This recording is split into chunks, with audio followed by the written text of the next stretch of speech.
but clearly they have different lifestyles. One is a reverend minister, the other one chills out in the club. You can't say that you offer them a long dress together. You know, it won't work. So you have to have lifestyle segmentation.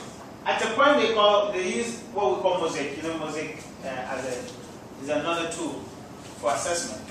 MOSAIC, mosaic. You know, and if you have the mosaic, you categorize consumers based on their their lifestyle. You know, including demographics and income level and everything else, and where they live, what kind of taste, their taste, the choice of, you understand? And that is what now Google is very good at.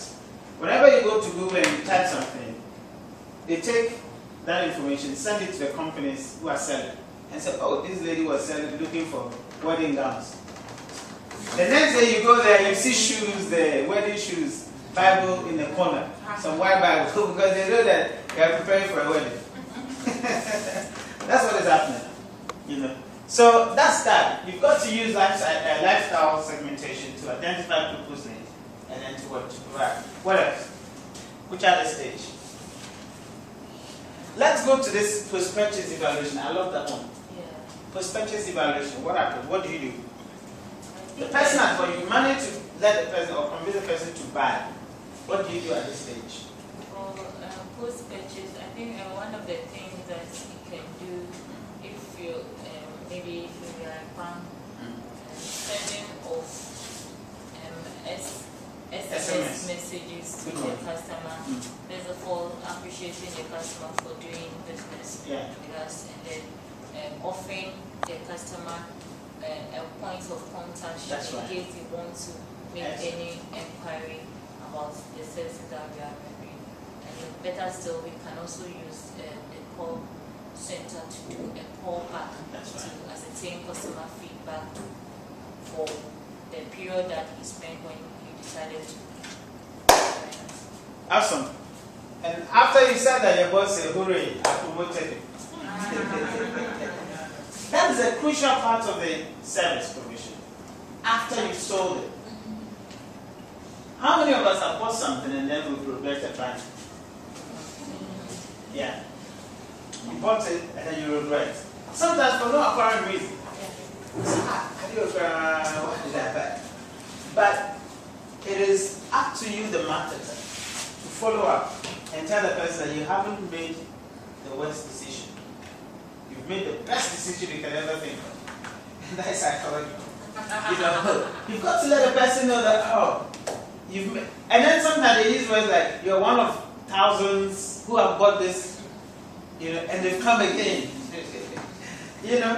Because, to be frank, sometimes you buy and you think, have you wasted your money? Have you gotten value for money?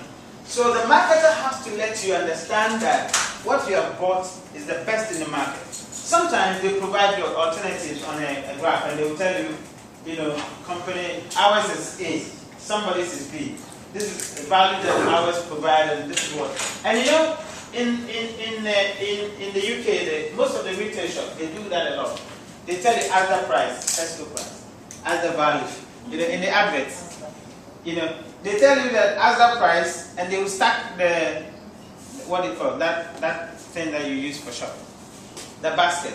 They will stack it and say maybe as the price, 50 pounds, and they will stack it up to you. Tesco value, 50 pounds, and they will stack about 20. Telling you that you have gotten more for your money. You have to do that one. You have to sell the customer a psychology of satisfaction. Sometimes the person buys it and really can't think of whether it's of value. Can't think of anything good about it. You have to let them know that they've got the best in the market by calling them, by sending them, and by offering them a contact line. Say, should you need any help, please call this line. So you've got to be proactive to reassure the customer that they've got what? They've got value. Okay, so that's good. Let's go to the next. Alright, so some of these, we've discussed the decision process for two different types of financial services. You have Need recognition, check account, necessity, because it's become necessary that you deal with checks. Maybe the kind of work business that you're in, you can't be giving people cash just like that, so you've got to do with check. So you have check, information search, location. So you want to look at, where this, the businesses, where they're located and everything. So you could be using internet or any other source that you think the person can get access to. You have pre-purchase evaluation, word of mouth. Why do you think that word of mouth is very good for pre-purchase evaluation? Why do you think so? You always trust your friend or your family member. If they say, oh, I've used it, it's good, it can seal the deal. So that is also dependent on the source, whether you trust the source or not. And sometimes it's about the expert opinion. So the word of mouth may not necessarily be the fact that your friend is telling you, but maybe some website that seems to be, the most, sought after source, like Crunch magazine and things that's online. I mean, if you let's look at Google, if something broke your mind, you go to Google because you trust that source. So word of mouth could actually be online type of, where people are giving recommendations or where people are giving reviews. They review a product and say, oh, this product is good. In a way, it's a kind of a recommendation, it's a kind of endorsement. It's word of mouth. So yeah, and the rest of it. Let's look at behavioral finance and evidence on irrational consumer decision. So we're saying that in as much as consumers actually go through rational processes of information search and all this, there are times that consumers also behave irrationally. Do we agree? Yeah. You really can't think of why they would decide to buy these things. And this is what we're talking about. Christmas clubs, we don't have it here. But elsewhere you have Christmas clubs that actually sort of work on small contribution.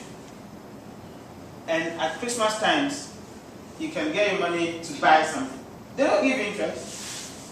But you see, the contribution is so tiny that because most of the time, people by Christmas, they've used their money, they can't buy it. So they think, let me start early.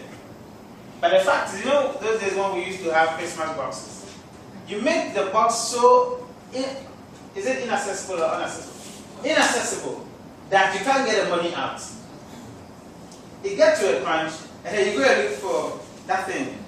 What's it? That thing to break it to get the money back. Alright. That's why people are resorting to these things. Christmas clubs, they are so far away, remote. Most of the time, they're online businesses. So you contribute £1, £1 cedi, £1, £1 cedi. Up until Christmas Day, they get you their money, and you buy whatever you want. It is so, you can't even think about it. Why do people do that? It's not giving any interest. Yet you are prepared to do that. You can even both with your money. But you see, the involvement is so low. I mean, £1 or maybe £1 cedi. You think if they both with it, it doesn't matter. But it gives you some assurance that at the end of the Christmas, the year, you have some money somewhere to buy stuff for your family, for your child. You understand? Other than the money being with you. And sometimes it's so small that you think it's so awful to go to the bank to say, oh, keep my £1, £1 or £1 cedi for me up until the end of the month. You don't want to do that. I mean, everybody will look at your face, isn't it? I think it's correct.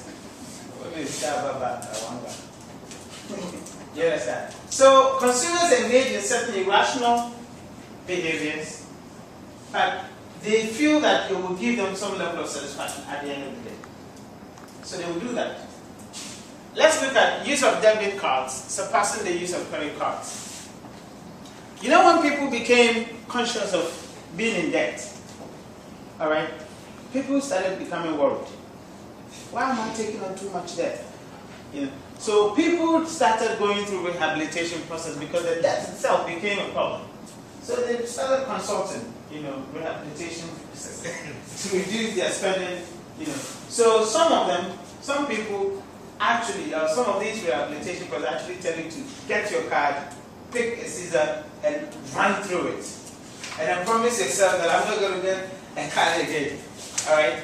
And then take some drastic measures to make sure that you don't get yourself into debt. and then start using your what? Your debit card.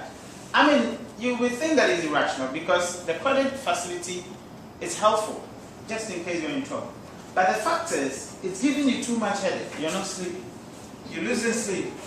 You've gone into bankruptcy maybe 3 times in your life.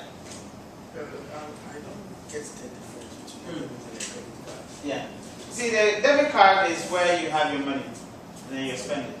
The credit card is where the company gives you money in advance, the revolving fund. You know. So the company gives you the money to spend, and then at the end of the month, what you pay back. All right.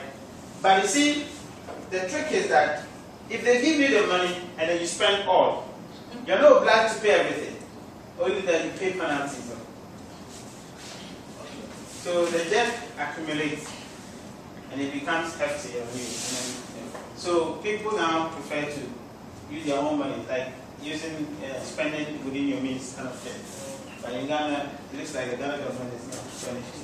Doesn't look like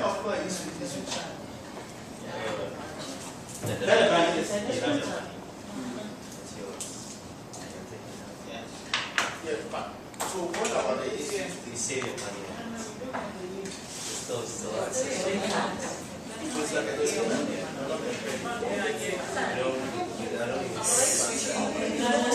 No, I don't know.